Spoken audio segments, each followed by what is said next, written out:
আমরা কোনো কিছু শুরু করি ভীষণ এনার্জি নিয়ে, সেটা কোনো নতুন কোর্স বা কোনো হেলদি হ্যাবিট। বছরের শুরুতেও আমরা এরকম অনেক নিউ গোলস সেট করি এবং তার জন্য প্রচুর কমিটেড থাকি, কিন্তু কিছুদিন পরেই আমরা দেখি সেই এনার্জি, সেই মোটিভেশন অনেকটা নেমে আসে।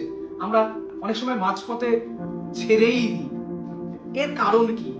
আমরা এই ভিডিওতে এরকম 4টা কারণ, সাইকোলজিক্যাল রিজন ডিসকাস করব, যেখান থেকে আমরা কোনো কিছু শুরু করি কিন্তু আমরা সেটাকে ফিনিশ করতে পারি না। সো আমি সুমিত রায়, একজন লাইফ কোচ।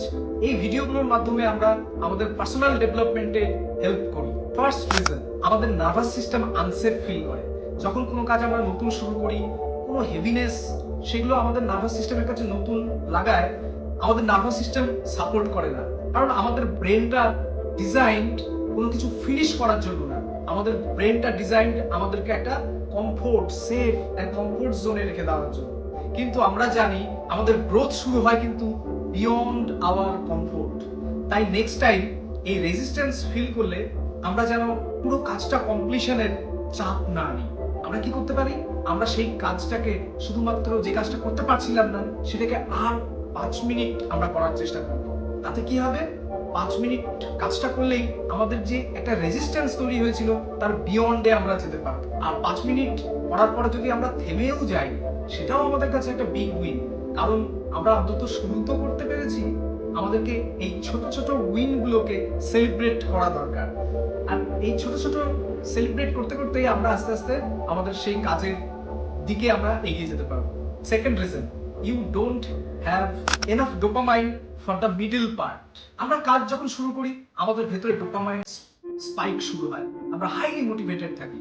আবার কোনো কাজ যখন আমরা শেষ করি সেখানেও একটা ডোপামাইন রিওয়ার্ড আমরা ফিল করি, আমাদের সেখানেও ডোপামাইন রিলিজ হয়, আমাদের ভালো লাগে। কিন্তু মাঝের পার্ট, সেই জায়গাটাই হচ্ছে সব থেকে বোরডাউন, সেই জায়গাটাই হচ্ছে সব থেকে রেজিস্ট্যান্স ক্রিয়েট করে। এই বোরিং মিডল পার্টেই বেশিরভাগ মানুষ কুইট করে যায়। তাই মাঝে ছোট ছোট ডোপামাইন উইন যদি আমরা না ক্রিয়েট করতে পারি, এই মোটিভেশন কিন্তু হারিয়ে যাবে। তাহলে আমরা কি করতে পারি?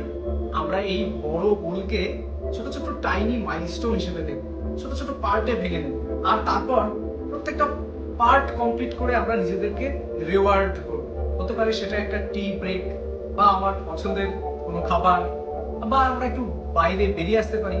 বা তার অর্থ প্রত্যেকটা স্মল টাস্ক অ্যাচিভমেন্টের পরে আমরা একটা ব্রেনকে রিওয়ার্ড দিচ্ছি। তাতে আমাদের ব্রেনের কাছে একটা মেসেজ পৌঁছয় যে কমপ্লিশন মানেই রিওয়ার্ড। থার্ড রিজন, আমরা হয়তোবা কোনো বড় গোলের পেছনে ছুটছি, হয়তোবা সেই গোলটা আমাদের নিজস্ব না, হয়তো সোশ্যাল মিডিয়াতে দেখেছি, কাউকে দেখে অনুপ্রাণিত হয়েছি, আর সেই গোলটাকেই আমরা নিজের করে নিয়েছি। তাই সেটা আমাদেরকে সাপোর্ট করে না, আমরা ভেতর থেকে সেই স্পার্কটা পাই না।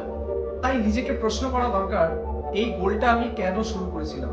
সেটা কি কোনো নিজের ভেতরকার ডিজায়ার থেকে, না কোনো পারিপার্শ্বিক প্রেশার থেকে?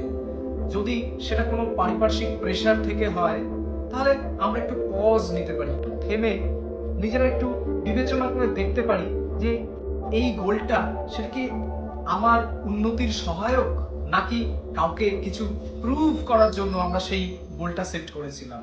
আসলে সব কিছুই যে ফিনিশ করতে হবে সেটাও সবসময় ঠিক নয়। অনেক সময় ছেড়ে দেওয়াও কিন্তু আমাদের গ্রোথেরই অংশ। ফোর্থ রিজন, তুমি সাকসেসকে সেফ ফিল করো না, একটা ফিয়ার অফ সাকসেস কাজ করে। অনেক সময় সাকসেস আমাদের মধ্যে একটা ফিয়ার তৈরি করে। কিভাবে?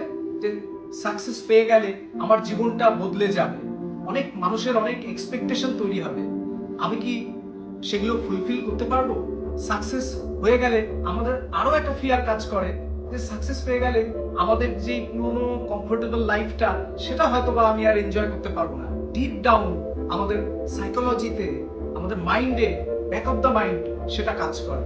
সাকসেস মানে চেঞ্জ, আর আমাদের নার্ভাস সিস্টেম যে কোনো চেঞ্জকে থ্রেট হিসেবে দেখে। তাই তুমি যখন গোলের দিকে এগিয়ে যাও, তখন মাঝপথে এই ফিয়ার অফ সাকসেস সেটা তোমাকে তোমার গোল থেকে সরিয়ে দিতে পারে। এটা যদি তোমার ক্ষেত্রেও হয়ে থাকে, তার সলিউশন কিন্তু শুধু নিজেকে হার্ড পুশ করা না, নিজেদের বডি অ্যান্ড মাইন্ডকে শেখাতে হবে, কমফোর্ট দিতে হবে যে সাকসেস ডেঞ্জারাস না, সাকসেস ইজ সেফ। আমরা অ্যাফার্মেশন ইউজ করতে পারি, I am allowed to succeed, I am allowed to grow, I am allowed to enjoy my success. এইভাবে আমরা আমাদের নার্ভাস সিস্টেমকে ট্রেন করতে পারি যাতে আমাদের নার্ভাস সিস্টেম আমাদের গোল অ্যাচিভ করতে সাপোর্ট করে। শেষ কথা হলো, তুমি যদি তোমার শুরু করা কাজ মাঝপথে থেমে গিয়ে থাকো, শেষ করতে না পারো, যদি শেষ করতে স্ট্রাগল হয়, নিজেকে ফোর্স করো না। জাস্ট নিজেদের মাইন্ডকে আমরা ট্রেন করি, আমাদের নার্ভাস সিস্টেমকে কাম ডাউন করি, সেটাকে সাপোর্টিভ করে তুলি, আর একটা পার্সোনাল গোল তৈরি করো। আর কনসিস্টেন্ট অ্যাকশন, ইমপারফেক্ট অ্যাকশন। আমরা যেন পারফেকশনিজমের দিকে না ঝুঁকে যাই। পারফেকশনিজম অনেক সময় আমাদেরকে থামিয়ে দেয়। এই কনসেপ্টগুলো যদি তোমাদেরকে কিছুটাও হেল্প করে থাকে, তাহলে তোমাদের কাছের মানুষদের কাছে শেয়ার করো। Thank you for watching.